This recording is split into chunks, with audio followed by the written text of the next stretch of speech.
ఇది ఒక అక్కడ ప్రాంతం వాళ్ళకి ఇది ఒక వ్యాపార విధానాన్ని ఈ సంట్ర చెట్టు వాడికి ప్రసాదిస్తుంది.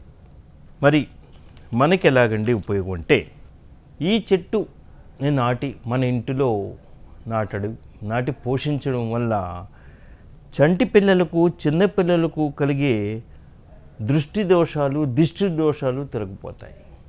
పైగా నరఘోష ఉండదు. నరఘోష కూడా ఉన్నా లేకపోయినా తగ్గిపోతుంది. నరఘోష ఉన్నా కూడా తగ్గిపోతుంది వీటి పెంచడం వల్ల.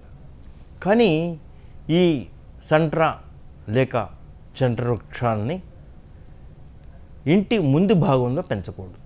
అది వాస్తు శాస్త్రానికి నిషిద్ధం. ఇంటి వెనకాలే పెంచాలి. మరి ఇండిపెండెంట్ హౌసెస్లో ఉన్నవారు ఇలా కుదరకపోతే ఏం చేయాలంటే, వారు కూడా వెనక భాగంలో కుండీలో పెట్టుకుని పెంచుకోవచ్చు. అంతేగాని ఆ కుండీ కూడా ఇంటి ముందు ఉండకూడదు, వెనుక భాగంలోనే ఉండాలి. సరేనండి. మరి ఏమిటి పూజా విధానం ఏంటి?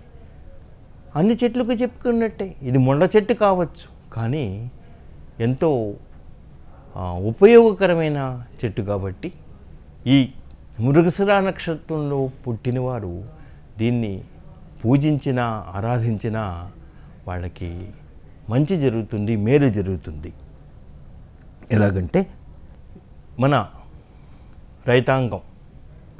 రైతులు తమ పంటల్లోనూ తోటల్లోనూ ఉన్న క్రిమికీటకాలని తొలగించుకోవడానికి ఎంతో ఖరీదైన ఔషధాలు, ఈ క్రిమికీటకాలు